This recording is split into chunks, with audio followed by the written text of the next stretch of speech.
que dizem respeito à organização dessa profissão, que é muito importante. Alguns acham que não dá para compatibilizar as duas coisas, e eu penso o seguinte: ou nós dormimos pouco, né, porque conseguimos, de uma maneira ou de outra, cada um da sua forma, conduzir essas duas situações. Se você me permitir, antes de começar esse bate-papo aqui, na verdade isso aqui é uma apresentação que traz algumas reflexões. Obviamente nós tínhamos limitação de tempo, porque muitas outras reflexões, obviamente, eu poderia ter inserido nesse data show, mas dizer assim, olha, é importante isso. Quando comecei eu estudei no Paraná, não tinha arquitetura ainda em Santa Catarina. Estudei no Paraná. E o primeiro convite, ou assim, o convite mais forte para receber vídeos, foi de um cidadão que estava dando uma palestra ali embaixo agora há pouco, chamado Manuel Coelho, para ficar no Paraná, né? Ficar trabalhando no escritório dele, que era um belíssimo escritório muito bom.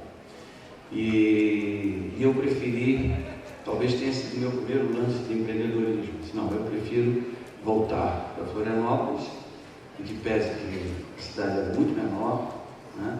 Muito menos atenção do mundo como Curitiba naquela época, né? Para começar a iniciar a atividade de um escritório, um pequeno escritório, né?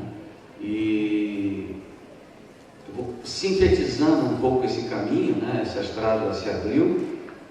Eu pude compreender há um tempo, e vocês vão ver nessa apresentação, que a profissão ela tem uma divisão, ela tem uma composição, ela não é só feita de projeto, né?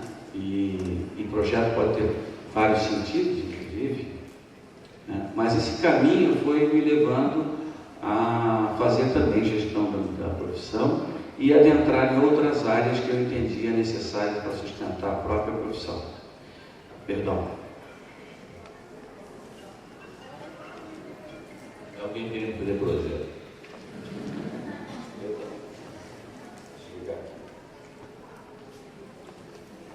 E para simplificar, nessa caminhada, rapidamente, nasceu esse escritório, ele foi crescendo, foi se transformando, se tornou realmente um escritório importante do estado de Santa Catarina, com muitos arquitetos trabalhando nesse escritório. E mais recentemente, nos últimos anos, ele se polinucleou. Então, hoje nós temos uma pequena base no Paraná, que trabalha com planejamento urbano, temos uma sociedade em São Paulo também, com outro parceiro de escritório, temos uma parceria importante em outra área que é complementar, e depois a gente pode conversar um pouquinho mais sobre ela, que é de fato a incorporação, que é um núcleo de negócio dentro do negócio. Então são dois negócios com duas unidades de negócio. Então nós incorporamos hoje Santa Catarina e em São Paulo também, através da Alfa Realty. Então nós temos uma empresa chamada Estúdio Dom em Santa Catarina e no Paraná, né? E uma incorporadora chamada Dom Incorporação e também a Alfa Realty em São Paulo, né? É legal começar por isso, porque mostra assim, primeiro até porque eu sou filho de chaveiro, né? E chegando numa cidade de Florianópolis, uma cidade muito pequena, eu penso que começar com isso mostra que não importa o lugar onde você nasce, onde você está, né, nem de onde partiu, mas o importante é de fato se agarrar aonde você quer chegar, né? Então, de Florianópolis, que eu brinco sempre também com meu amigo Beleza, é uma Minneapolis, né, perto de Nova York, que é o estado de São Paulo, onde nós também temos atuação, e até o Igor, na ponta que eventualmente temos trabalhado junto em alguns projetos. O Brasil, como está nessa tela inicial, ele realmente é isso, ele é um mar de oportunidades, mas é uma terra de contrastes, né? Nós temos diferenças profundas, e para compreender isso, né, nós começamos com algumas peças que tratam do dilema de quem decide pelo escritório de arquitetura, né? E esse dilema, ele também está atrelado a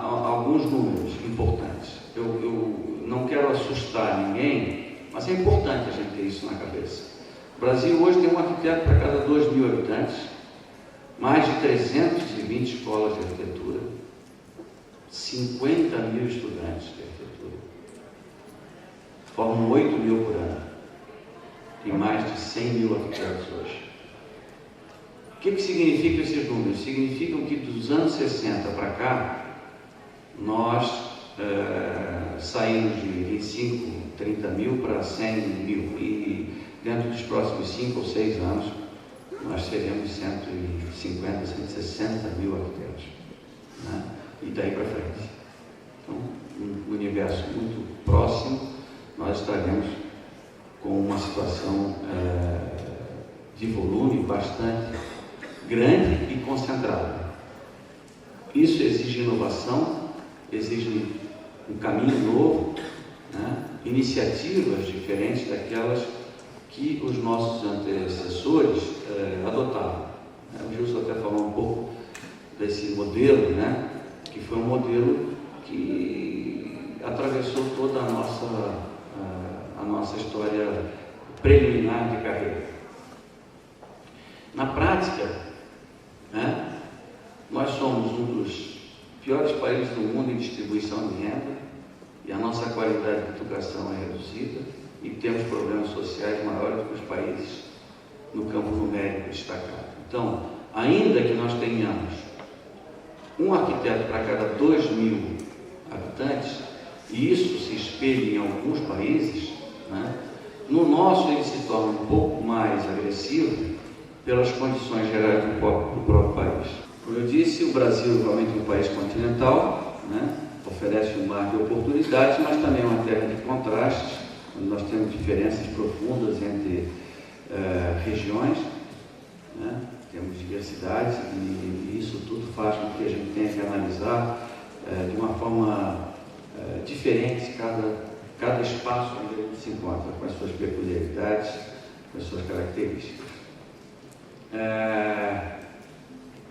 Os dilemas de quem decide no escritório de arquitetura, eles devem se acentuar nos próximos anos, não é para assustar, né? Mas também disse a quem já estava aqui, o Brasil tem um arquiteto para cada 2.000 habitantes, com uma tendência a crescer de uma forma exponencial, pois nós temos 320 escolas de arquitetura, são 50.000 estudantes hoje nessas escolas, formando 8.000 por ano, e mais de 100.000 arquitetos já ativos no país. E quando eu falo 8.000 por ano, dentro de 3 anos serão 10.000, porque muitas dessas 320 escolas são incubadoras ainda, elas não estão formando arquitetos.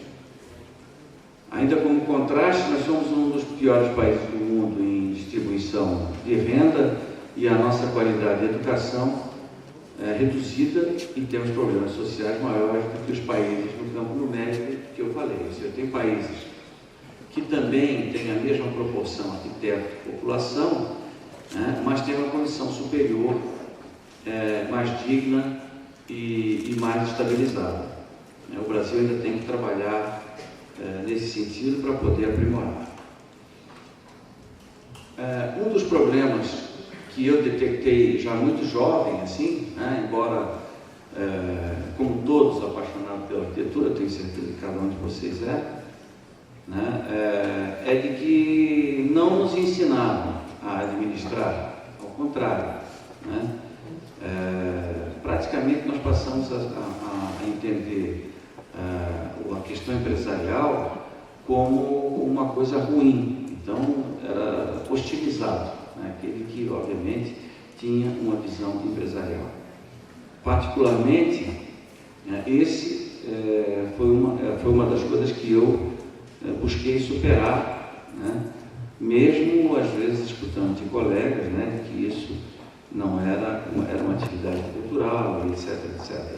Isso não significou em nenhum momento, ao contrário, né, diminuir, né, ou deixar de fazer projetos com qualidade. Ao contrário, nós aprimoramos o nosso projeto, né, e descobrimos caminhos melhores para produzir mais, né? Integramos mais arquitetos, como eu disse a vocês, nós temos escritório em bases diferentes, né? São alguma coisa em torno de, com escritórios consorciados aí, alguma coisa em torno de 100 arquitetos, se considerar São Paulo também.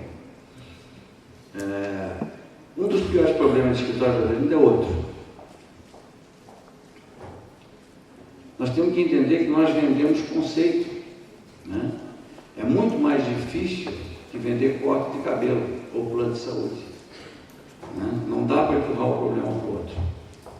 Só o arquiteto realmente tem o potencial para fazer uma excelente gestão do escritório, aproveitando todos os seus recursos ao máximo e com o melhor resultado. Mas tem um detalhe que é importante e que justamente se afasta do arquiteto em função dessa paixão. A paixão pelo projeto normalmente faz com que o arquiteto principal, ou o titular, ou o próprio administrador do seu próprio pequeno escritório se voltar absolutamente para o projeto. E com isso nós esquecemos uma série de outras coisas. Por exemplo, eu coloco algumas aí: marketing de serviço de arquitetura, o valor do projeto de arquitetura, gestores de pessoas da arquitetura, né? Três campos onde eu acho e entendo que ocorra a maioria dos equívocos e de que nós temos que pensar com maior carinho, né?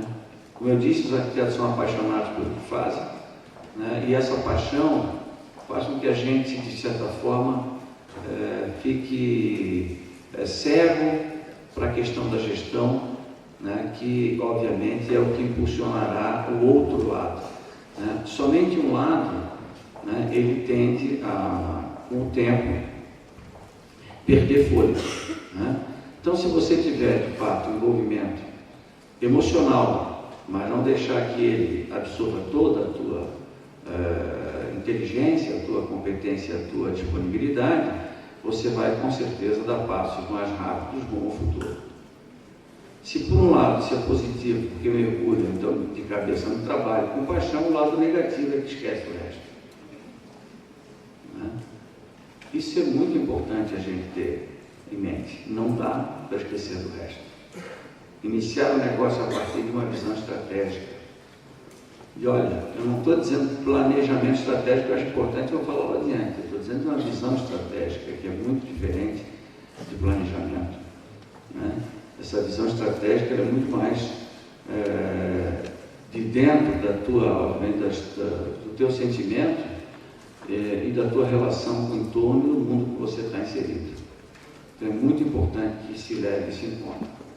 O olhar a longo prazo, ainda que ele sofra alterações ao caminhar, né, ele é importante. E organizar os recursos disponíveis, né? Nós também não temos uma rotina muito forte de fazer os planos com o que nós temos de trabalho e com o que nós disponibilizamos de recursos, e que mais adiante vocês vão ver que essa correlação, né, muitas vezes impõe que você às vezes utilize mais recursos, né, mesmo correndo mais riscos, né, para atingir metas maiores, claro, que obviamente sempre calculando, né?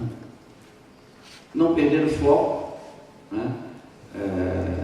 Isso é uma constante. Nós temos dessas bases que nós discutimos muito, nós temos reuniões sistemáticas, né? E não só mais entre arquitetos, né? Hoje nós temos trabalhando conosco economistas, administradores, muitos deles muito jovens, né, talentosos, e que têm nos ajudado muito a fazer a gestão. É lógico que essas coisas vêm com o tempo, não é possível às vezes você com o escritório iniciando fazer, mas uma coisa é certa: prestar atenção em gestão logo de pronto é muito importante.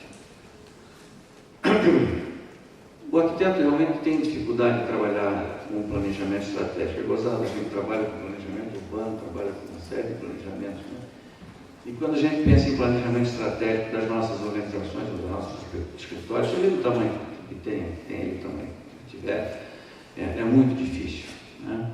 E então é muito importante que vocês tenham o tamanho que tiver, façam o seu planejamento estratégico e façam as correções de percurso. Agora mesmo nós estamos fazendo correção de percurso, e muito importante, correção bastante grande, né? Na medida que nós decidimos então tratar essas duas empresas como duas unidades de negócio e tentar aproximá-las mais, misturar mais, para que se compreenda e nós passamos a tratar tudo que nós fazemos como desenvolvimento imobiliário, no caso específico da área imobiliária, onde nós atuamos também, né, e gestão imobiliária. Então, nós temos projeto, aqui nós temos os cálculos preliminares, indicadores, etc., que depois passam para a gestão. Como isso estava em espaços separados, nós estamos também começando a juntar isso para que todos trabalhem, né, de uma forma mais uníssona. Um grande exemplo veio da área econômica mesmo. O Banco Garantia, já desde o seu início, obviamente copiando a Goldman Sachs e outros bancos gigantes dos Estados Unidos, eles passaram a trabalhar sempre juntos, né? Tudo em um mesão ou várias mesas, com todos trabalhando juntos, discutindo, enfim, né? Interagindo mais. E nós fomos percebendo que esse tipo de metodologia acabou se espalhando para esse grupo que saiu do Garantia, acabou comprando a Brahma, depois comprou a Antártica, depois foi comprando a Ambev, depois comprou a Budweiser, foi comprando praticamente todas essas organizações, Heinz, etc. E cada vez que eles chegavam no lugar, eles quebravam as paredes, misturavam todo mundo, botavam mesa, e não era um monte de salinhas fechadas. Então nós estamos passando por esse mesmo processo agora, né? Mais fortemente, para que todos estejam juntos, economistas, gestores, engenheiros, enfim, que fazem parte de gestão e cuidam de obra, né? E com isso nós conseguimos avançar, melhorar e requalificar o nosso trabalho, tanto em Florianópolis quanto em São Paulo. E também saber distribuir essas forças, né? Para onde que vai o trabalho, como que ele migra de um para outro, sem que a gente perca, de fato, o controle do projeto, que é uma das maiores preocupações do arquiteto.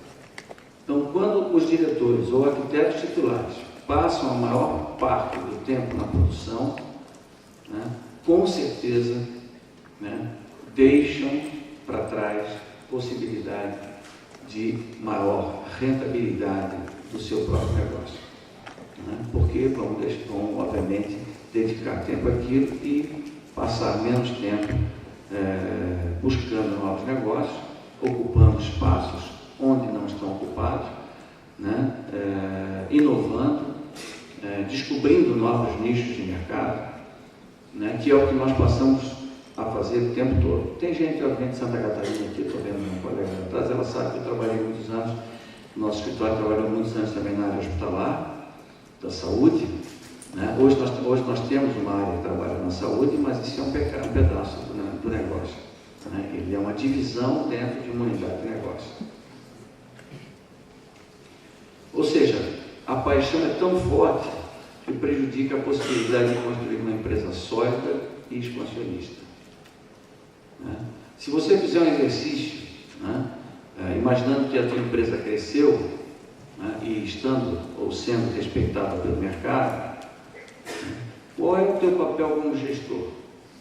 Você tem que ter essa isso em mente. Se ela cresceu, né, como é que você vai fazer? Você vai voltar para a prancheta e vai desenhar. Então, é uma opção de fato, né? O empreender, né, ele esbarra nesse diagrama. Você vai ter que fazer opções. Entende? Alguém vai ter que mexer nisso.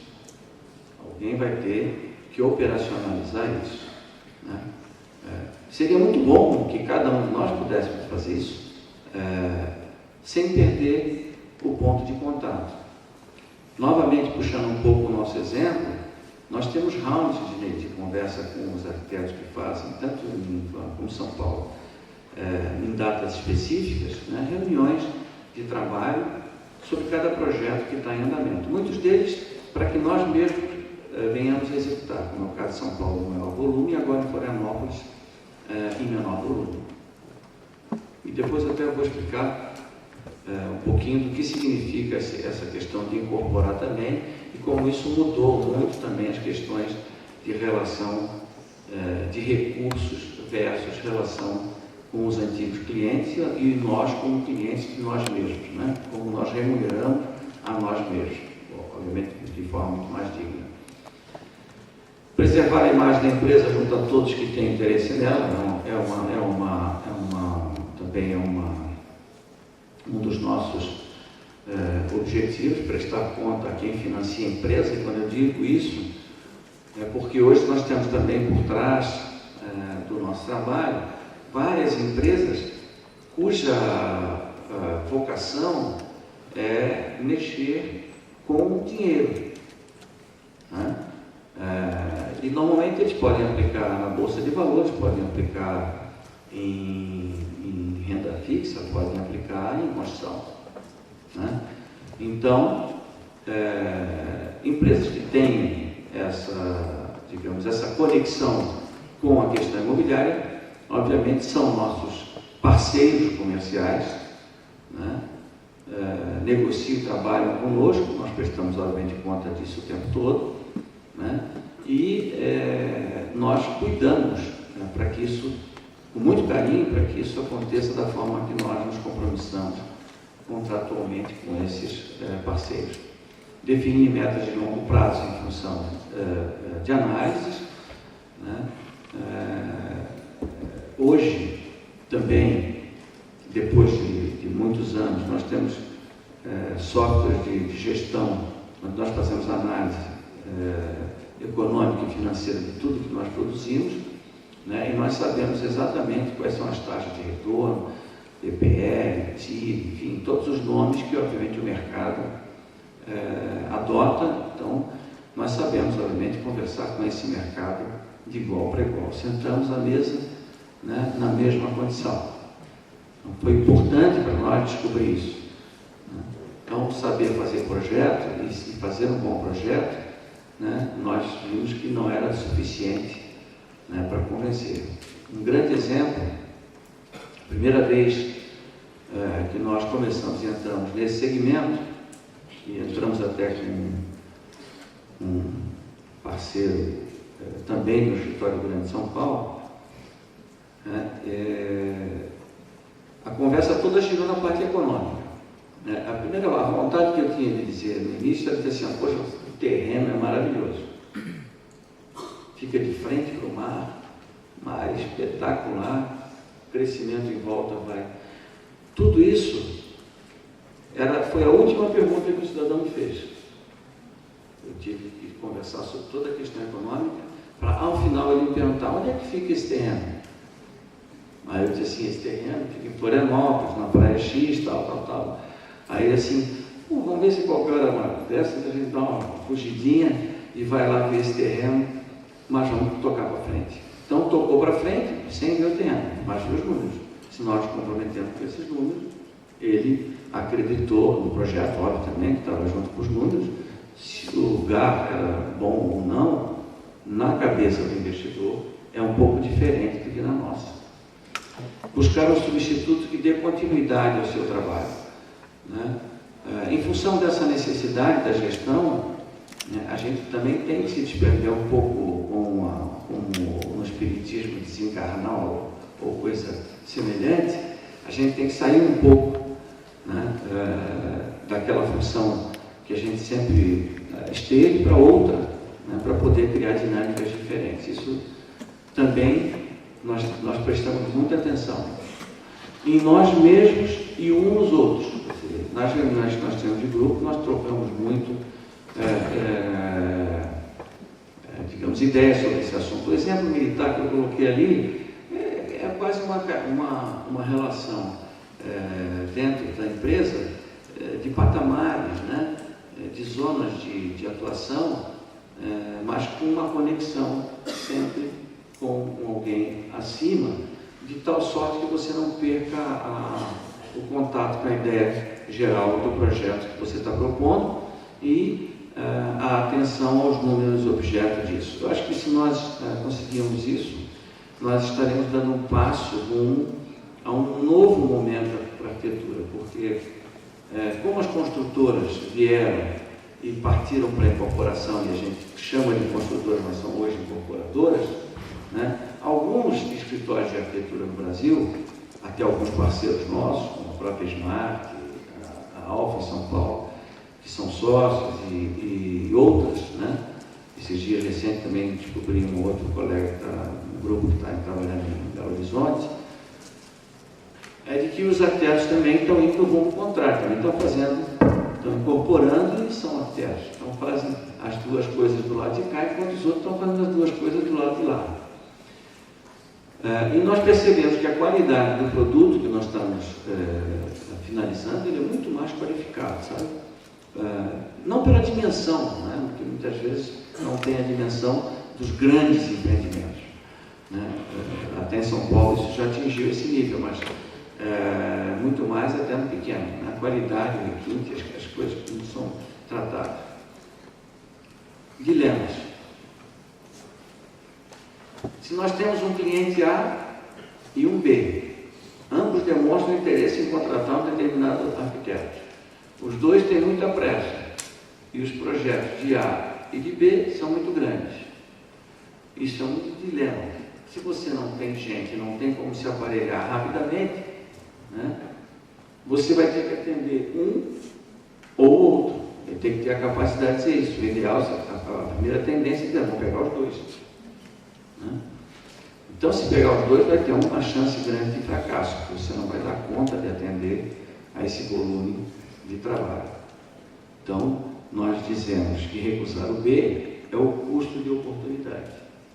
É o custo da oportunidade de fazer o projeto A bem feito. Tá? Custo de oportunidade, então, nada mais é do que aquilo que você abre mão para poder ter alguma outra coisa, que é um trade-off. É o nome de uma questão de escolha, porque não é possível escolher tudo. Então, é importante fazer a escolha certa.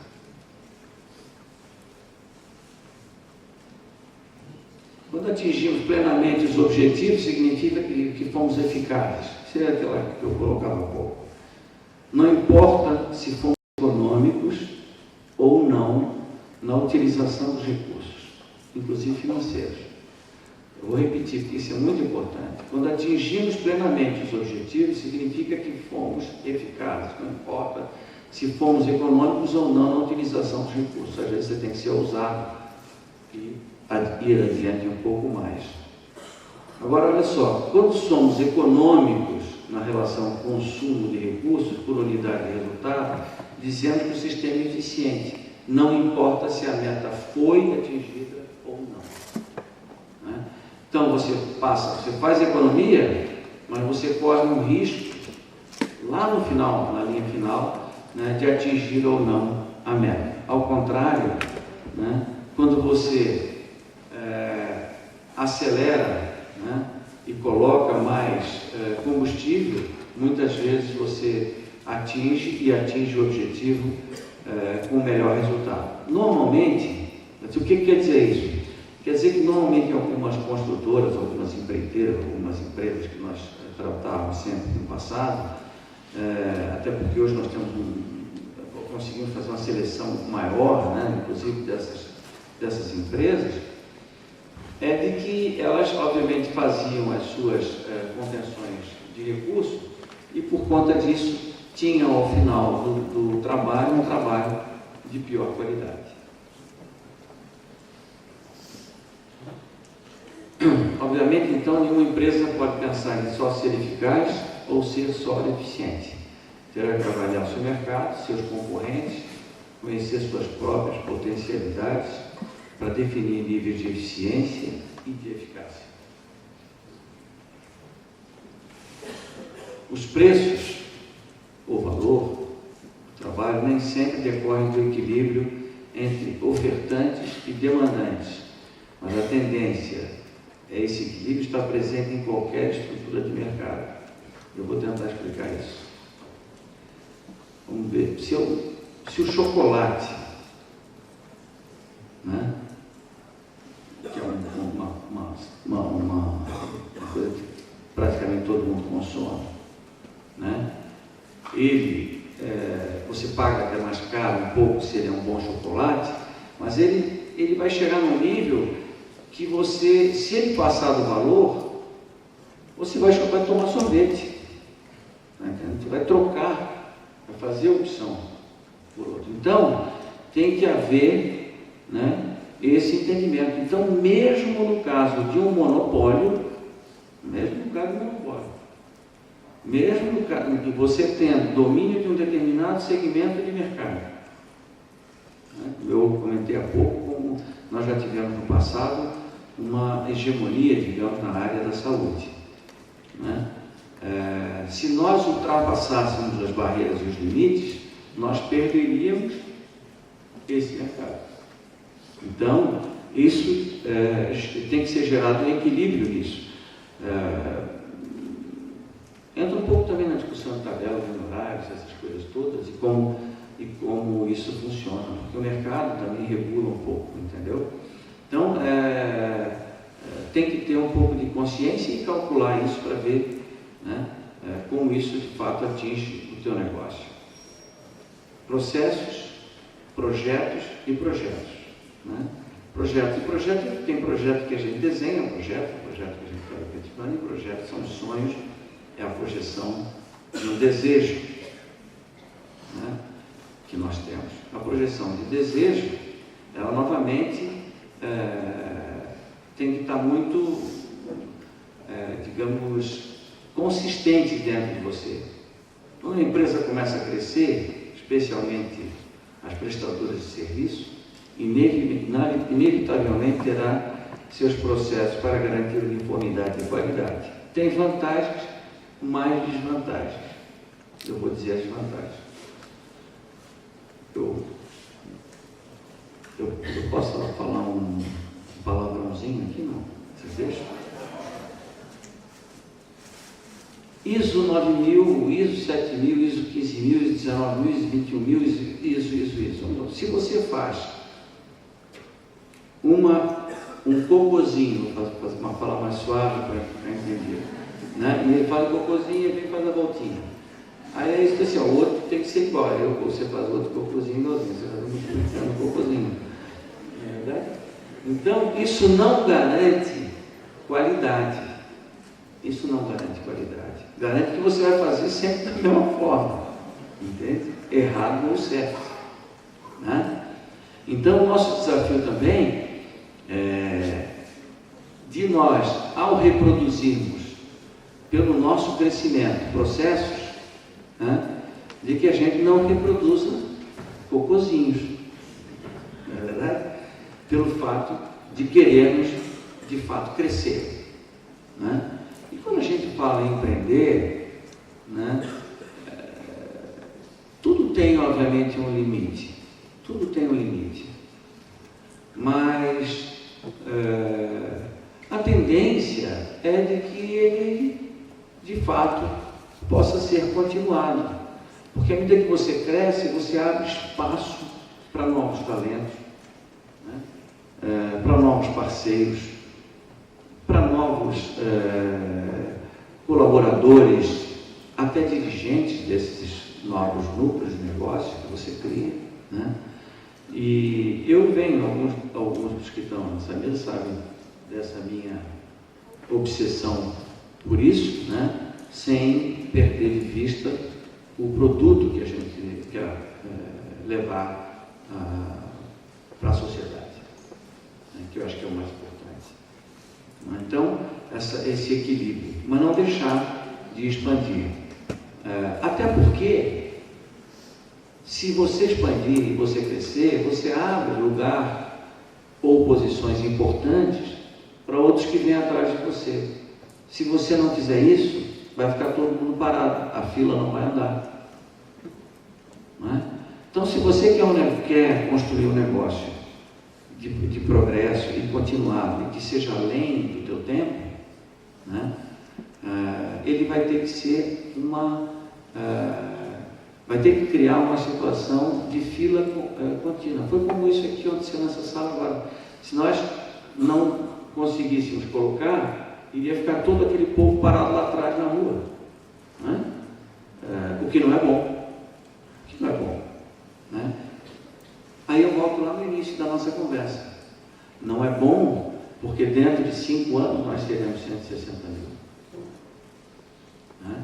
Então é uma realidade que nós temos que enfrentar. Se nós não empreendermos e não fizermos a fila andar, nós não vamos conseguir arrastar todo esse povo que está chegando ao mercado, né? Ele pode estagnar. Um exemplo, paralisando um pouquinho aqui, né, que não tem nada a ver com a nossa atividade profissional, mas que eles sabem, principalmente esses que estão aqui à mesa, há 9 anos atrás, né, eu senti também a necessidade que nós tivéssemos um sistema financeiro para suportar e dar apoio à profissão. E nós criamos uma pequena cooperativa em Santa Catarina, com 30 pessoas. Né? Eu não sei se a minha amiga lá atrás sabe ou não dessa história. Acho que não. Então ela não é nossa cooperada ainda, mas acho que é bom. Mas agora vamos fazer uma maior. Então ela começou com 30 mil reais, há 9 anos atrás. E hoje, essa cooperativa tem 100 milhões em ativos circulantes. Tem 3 mil cooperados. 100 milhões em ativos, 9 anos depois. E quando nós abrimos 30 mil reais, todo mundo dizia, puxa vida, mas esse negócio não vai dar certo, porque arquiteto não sabe mexer com dinheiro. Né? Mas não é verdade isso. Né? Lá em Santa Catarina nós abrimos ela, acabamos abrindo mista, né? Mas funcionou bem também, e hoje ela vem alavancando a profissão. Então hoje tudo que nós movimentamos no nosso escritório, né, em Santa Catarina, porque ela está baseada lá em Santa Catarina, ela utiliza essa cooperativa. Agora vamos abrir uma nacional, não é isso? Então abrindo uma nacional, se Deus quiser, vai pegar todo o país. Aí numa coligação com uma outra cooperativa grande. É importante ter uma base financeira para poder alavancar projetos, financiar projetos, principalmente escritórios novos. Né? Você poder financiar o teu cliente, você poder fazer em 12 vezes, né? E o dinheiro vem todo na frente, aí você entrega os boletos para o teu cliente. Né? Então isso aí é empreender, obviamente não tem nada a ver com a nossa história. Mas se nós não criássemos aquilo, eu não teria disponível aquilo hoje. Foi bom para mim, mas foi bom para milhares hoje. E será maior ainda quando nós atingirmos o país todo, né? Porque vai abrir linhas de crédito específicas para isso, com taxas baixas, sem juros escorchantes, sem bancos privados, né? Que cobram taxas altas. Então tem que estar o tempo todo buscando alternativas para que a profissão possa avançar. Né? Agora, como o Gilson disse, não dá para pensar só na gente, tem que pensar no coletivo. Enquanto você pensa no teu negócio e que ele prospere, né, tentar criar mecanismos para que os demais possam também usufruir disso. Uma referência, só como exemplo, na gestão de projetos é o PMBOK, que é publicado pelo Project Management Institute. Aí, se vocês procurarem na internet, vão encontrar. Teria muita coisa que a gente poderia discutir aqui ainda, cadeia de valor, mas eu falaria toda a metodologia de gestão, estratégia, enfim, estrutura organizacional, marketing, brand, tudo associado a um pequeno negócio ou a um grande negócio, mas um pequeno que possa ser e que possa ter um encaminhamento para um grande negócio. Eu torço para que isso ocorra